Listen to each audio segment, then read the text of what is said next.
Quarterback Femi Babalola commits to Boston College, and he is the recruit with the highest upside in the class of 2026.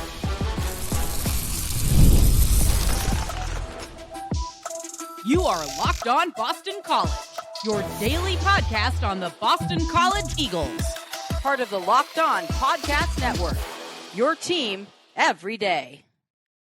Hello, everyone, and welcome. This is Locked On Boston College, your team every day. I am your host, AJ Black of Eagle Insider, part of the 247 Network. I've been covering Boston College for over a decade. If you want the scoops, the analysis, and all that hard-hitting BC news, you are in the right place. We are a daily Boston College podcast. We do this 5 days a week, and we're absolutely free on YouTube or wherever you get your podcasts. Today's episode is brought to you by FanDuel. Right now, new customers can get $150 in bonus bets when your first $5 bet wins. On today's show, we're going to be talking a lot of recruiting. We have some thoughts. I have some thoughts on 3-star recruits and where BC stands with them and why I think this group could be different than some of the other 3 stars BC has brought in the past. I'm going to also get into Femi Babalola, who committed. We're going to look at the quarterback room and the revolution that's going on there and everything that goes along with Femi Babalola. So if you have not been paying attention, 26 quarterback out of Ravenwood, Tennessee, Femi Babalola committed to Boston College on Monday morning. Femi is a 3-star recruit by 247 Sports, rated an 87, who committed to Boston College over finalists Maryland and Arizona. Now, this recruitment has been over a year in the making, as Boston College has made Femi one of their priorities since the new staff took over. Quarterback Jonathan DiBiaso was the primary recruiter for Femi Babalola, who up until, last year was really a kind of a quiet recruit, not one that you would hear much about. The reason why was he played and shared snaps with Maverick Chance, a quarterback who is committed to Navy. So the two of them basically split the quarterback position, which prevented Femi from putting up really big numbers. I think he threw like 1,650 yards or something like that with 17 touchdowns. Not numbers that really jump off the page. What did jump off the page and why Femi became a bigger name was his performance at the Under Armour camp in Nashville this past year. At that camp, Femi opened a lot of scouts' eyes with his performance, throwing and doing a really good job of performing out there with good talent around him and earning the offensive MVP of that camp. After that camp, his name became a much bigger deal. He got offers from NC State, Wake Forest, Maryland, Arizona, Georgia Tech. There was quite a few schools that really started to, Power 4 schools that really started to show interest in him because of that performance. And, it wasn't just the schools that started to look at him too. It was, 247. Cooper Patania, one of our writers, was there, and he wrote, and this is what he said, and this is why I think Femi is a really interesting prospect. It says, can throw some NFL-type seeds in the intermediate to deep part of the field, statistically below average through junior season. I just explained why. Possesses plus developmental upside. Production is not there yet, but a lot of positives to take away from junior season evaluation. In spring 2012 live exposure. Wired right, projects to the Power 4 level as a high upside quarterback prospect with the physical tools to become an impact player. There you go. That is where I think Femi stands out. Okay. Femi is a guy that, because he didn't play a whole lot as a junior, didn't get the big numbers that, predicate getting a 4-star rating. However, you have 247 paying a whole lot of attention to him. You have other schools pushing for him. This is why Spencer Dickow called him a big fish. Okay. Because the staff, BC as a staff, saw him as a big fish. You may not as a listener, and that's fine. Like you have your own perspective, and I get it. Many of you were hoping it was Carter Gooden, but the staff looks at the potential of what Femi Babalola can do and sees this huge upside with him. A guy that could be a program altering quarterback, like a guy that, if he develops the way he looks like he could, and there's a lot of time between now and then, you have something special here. And yes, he's not a 4-star. I just explained why. If you're not doing a ton in junior year, you're not. But the fact that he was an 87 and he's the 44th ranked quarterback, just off of that, he didn't go to Elite 11. He played well at a camp. shows you the potential of what Femi Babalola could become. And this is why I got excited. And I think the staff got really excited about him. Okay. You look at the players that you have on your roster, the recruits that you're bringing in. And the whole point of all of this is development. What can you develop in this guy to get your program to the next level? And this Femi Babalola has the size, the arm, the ability to throw it. He's mobile enough to get around in the pocket. He is a complete package. He's just not, he's raw right now. So you need to trust your staff. You need to trust Will Long. You need to trust Jonathan DiBiase. And you need to trust that Bill O'Brien knows what he's doing. And this is the thing with Bill O'Brien. Bill O'Brien, from day one, since he's been coaching, has known how to identify good quarterbacks. Whether it was Matt McGloin at Penn State, working with Tom Brady and Jimmy Garoppolo with the Patriots, working with Deshaun Watson, Bryce Young, he knows how to develop quarterbacks. Christian Hackenberg committed to him. And I know he didn't end up anything in the NFL, but college-wise, he was pretty good. So I look at him, and I think a lot of folks are snake bit from the previous administrations in the ability to recruit and evaluate quarterbacks. Just look at what Jeff Hafley did in terms of recruiting true freshman quarterbacks. He batted basically zero. Every single quarterback he recruited did not end up on this roster or contributing at a meaningful manner. Better with transfers. You had Grayson James. Say what you will about Tommy Castellanos and Phil Dracovic. They were, they had their moments, but call it what it is. He did not recruit well. Steve Addazio didn't do much better. Okay. You had Anthony Brown and then a whole bunch of transfers, and he didn't do much. I think this is where things are changing with Bill O'Brien, and we'll get into that in a moment. But I feel that Femi has that it factor. When you're talking upsides, like you're looking at a quarterback in like 4 years that you could be calling your starting quarterback. 3 years could be your starting quarterback.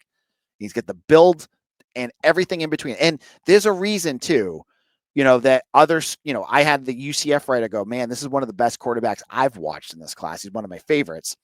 This is why the staff got so excited. This is why he was a big fish. Okay. The offers were there. You may not agree, but there was quite a bit of interest in him. The scouting, the evaluation, all very positive. Okay. So you now have two quarterbacks in this class, DJ Bordeaux and Femi Babalola. Both of them are well aware that they were going to go potentially with two quarterbacks if Femi would go. Now they have two. Now it's holding on to them until signing day.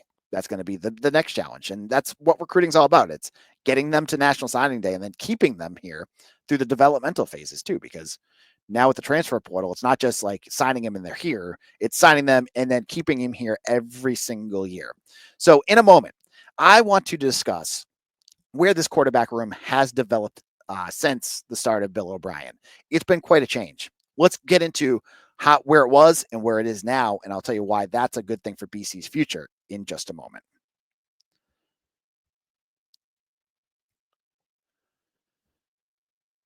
Summer sports are in full swing, and whether you're all about baseball under the lights, golf on the green, or high-stakes soccer action, FanDuel is the best way to make every game even more exciting. You're already following the action. Why not make it a little more thrilling? With FanDuel, you can get in on the game while your friends are getting sunburned at the beach. I have been selling on the Red Sox lately. It feels like the season's falling apart. Well, on FanDuel, I can find the latest odds for them, for the games that are coming up, and I can bet against them, or I can make my wages against them. That makes it so easy. It's just click, click, boom. I'm done for the day, and I can get on and watch the games and see how well I'm doing. Whether it's a same game parlay or watching a bet ride into the ninth inning, FanDuel makes it feel like I'm part of the action.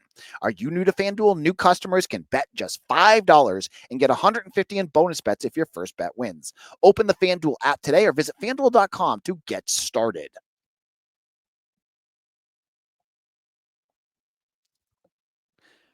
This is Locked On Boston College. I am your host, AJ Black of Eagle Insider. Thank you all for joining me, and to all my everydayers who listen to Locked On Boston College, again, 5 days a week. If you're an everydayer, I want you to shout yourself out in the comment section because I'm looking for you. Just say, hey, AJ, I'm an everyday. I want to shout you guys out and see who's out there. So make sure you do that on YouTube or on social media if you're not on YouTube. That's fine too. Now, we're talking quarterbacks. Femi Babalola is in. The Eagles land their second quarterback in the class of 2026, joining DJ Bordeaux, who has gone between Colorado and Georgia as a quarterback. What we have seen now, the change in the quarterback room has been very active, and it's only going to be, I can only see it as a positive.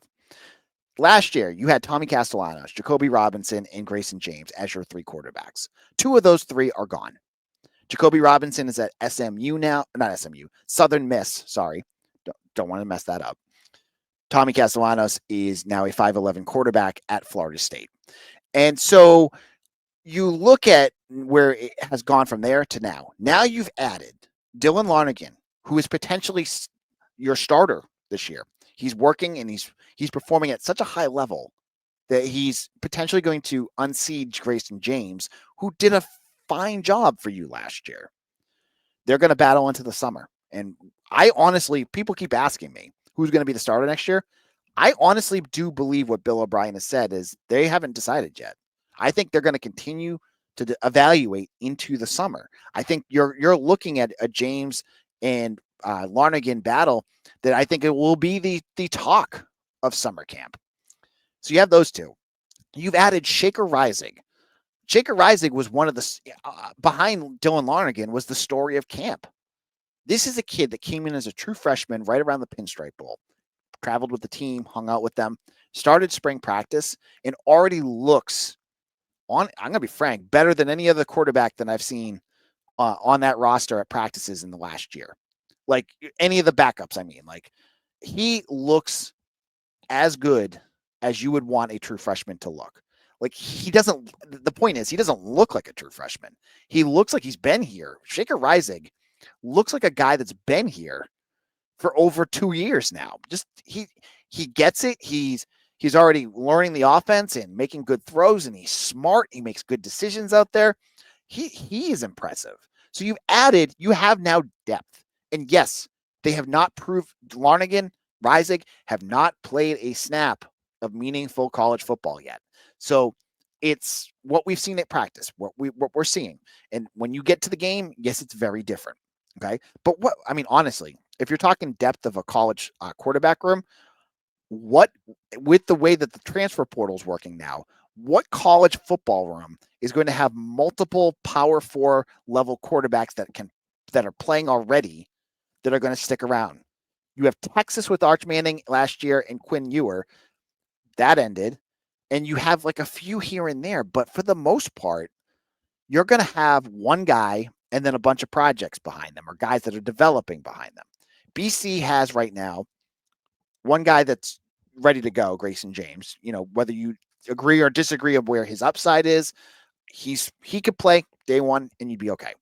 You have Dylan Lonergan, who has not played, and you're looking at him and you're saying, okay, this is a guy with a big upside, but he hasn't played yet. So there's a bit of a question there. You have Reisig. Now we're looking at, you have that core. Your 2025 quarterback room looks good. Okay. Yes, questions, and maybe we have to wait to see how they perform with live bullets. But moving forward, we continue to see that the class of 2026 is going to continue to build depth. Now, Grayson James will be done after this year. He graduates, he'll go on and do whatever he does. After he's gone, you now have Lonergan and Reisig. You bring in DJ Bordeaux and Femi Babalola. We don't know if either of them will be early enrollees. That's something that we find out usually later in the winter. If they do, then that's great too. If they don't, they come in. And that's the beauty of this right now, is you're building such depth and such, guys that you feel, and just watching them, they feel different than quarterbacks that we've seen in the past. You're watching them and you're saying, well, if they need an extra, if they're not going to come until the summer, that's okay too. But I look at that, and then you're going into next year and you can see the developmental stages of where this program is going. You have the next year, you'll have the guy that's ready to go, Dylan Lonergan, the guy that will challenge him, Shaker Reisig, and then your developmental guys, Bordeaux and Babalola. You've moved forward another year.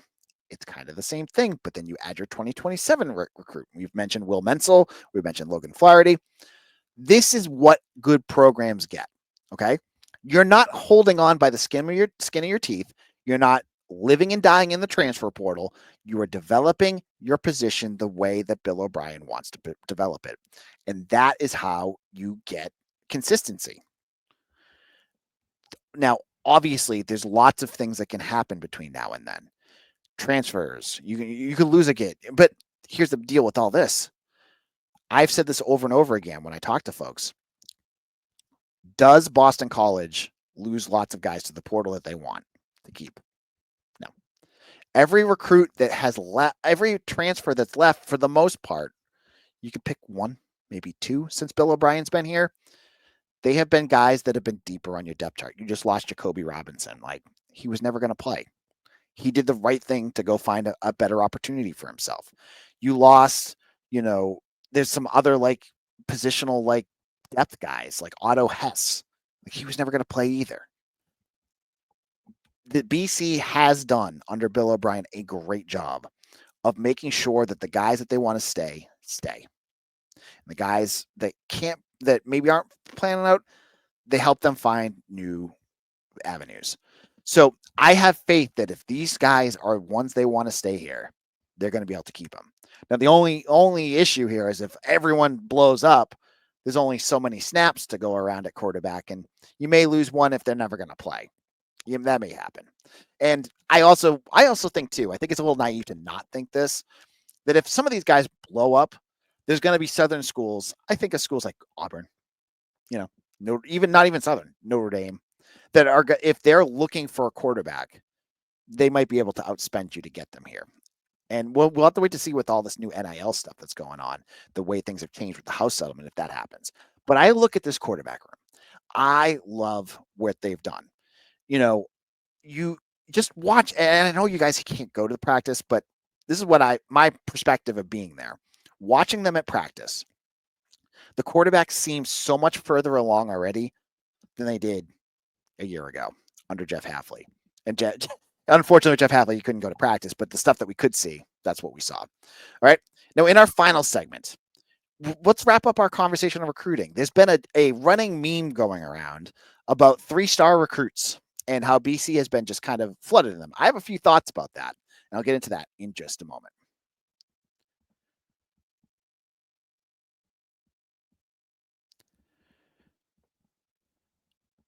Welcome back. This is Locked On Boston College, your team every day. I'm your host, AJ Black. And if you're looking for a second listen, something else after my show, my first thing would say, go listen to my old shows. Check out some of the previous episodes. Good stuff if you're looking to learn about recruiting. But if you want another show, check out Locked On ACC with Kenton Gibbs and Alex Dono. It's available on YouTube or wherever you get your podcast. Now, my everydayers, we've been talking about all the recruits BC has landed. And before Femi Babalola, the offer lists and rankings of recruits has dipped a bit. And I fully understand why some folks are like, why are they taking these kids? But I've seen online, on Twitter, it's been a meme of the BC burner community to continue to make jokes about BC making 3-star recruits. You're landing for 3-star recruits. And I get it, right? You're hoping to get 4 stars. This need of getting Carter Gooden and bringing him here to change that perception. I get the wants and needs there.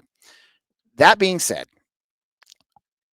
I look at this, the thoughts, like, why does BC keep getting 3-star recruits? The piece that I get to is, even when BC was winning, when they were a top 25 team under Tom O'Brien, they were mostly 3-star recruits. That's what the school is about. You're going to get a few 4 stars here. You have Mason Leak right now. I, on a previous episode, described how Mac Fitzgerald could become a 4-star. Femi Babalola, Cedric Addison. They're all there that they could get 4-star recruits. We saw it last year with Sterling Sanders. He got that bump. It's not out of the realm of possibility. That being said, I go back to what, that this is the roots. Matt Ryan, 3-star. Luke Kuechly, 3-star. Donovan Ezeraku, 3-star. Most of the guys that you've brought here that have ended up in a good chunk of them, I want to say, were 3-star recruits. And yes, you want to be able to bring in 4 stars as well. Obviously, there's Harold Landry and AJ Dillon and Drew Kendall and Ozzie Trapilla. Those were all great 4-star recruits that you brought in. But I go back to what I said to start this episode. You have 2 choices here. Everyone seems to really like Bill O'Brien, that's BC fans. Like, you feel like he's taking this program in the right direction. However, when they land 3-star recruits, then all of a sudden you're not trusting him. So what is it? He has made it abundantly clear that his goal for this school is to be a developmental program. He also has said that he and his staff grind tape constantly to look at guys to see who would be good fits here. So either you trust him and his ability to evaluate talent, or you don't trust him. Okay? When you look at who BC has brought in, yes, there's been a few misses here. You obviously wanted Marky Walbridge. We were hoping Kai Pritchard might have ended up at BC. But you look at, the recruits that they brought in, they're not just bringing them in as like safety guys. Like, these are not like just flyers that they all want. There's a reason they're taking them. If they didn't want Jackson Carlisle, if they didn't want Shaq, the offensive lineman that they brought in, they could have just waited. They could have just waited and gone for a senior film kid, but they saw something there. With Shaq, it's the size and the big physical nature of his play. You want to bring him in. Jackson Carlisle, look at him. He looks like a grown dude. Yeah, he doesn't have a huge offer list, but they've watched the film. I watched the film. I could see why they fell in love with him. So you got to be able to have some faith here, okay? And I think I look at these 3 stars, and each single one, you can pick off what that trait has been that they see in him that they think they can develop into something more. Kelvin Moore, the wide receiver, and again, speed. Jackson Carlisle, size and physicality. Every single Makai Volchi, like, he's all there. He just needs to develop. So there's a lot that you have to look at. Okay. And it's the faith that you have in yourself. Now, the other piece of this is I tweet these out. Obviously I know ahead of time when a kid's going to commit, and I have my articles out. The piece that I feel is a little counterproductive is the fact that they're tagging the kids with these, which makes BC not look great at all. So that piece, I think, is a little bit like you're not helping Boston College by tweeting out 3-star memes at recruits because it doesn't make your school look great. So that's one little side note there. But I look at where BC could go. I think, honestly, all this talk about 3-star, it's July. It's recruiting. We're in a dead zone now. There's not a ton of things going on. Everyone has just a few things. We're getting ready for ACC Media Days. We're hoping that gets here soon so that we can kind of start that march towards the season. I think everyone else at home is probably waiting for the same thing. You're bored. You want to get going. So that's where I think we're at. And then, of course, everyone's waiting for Carter Gooden. I've laid out why I think he's a great recruit. I think I laid out why that he should come to Boston College, because I think that would be a slam dunk for everyone involved. But we're still waiting. He has not announced a decision date.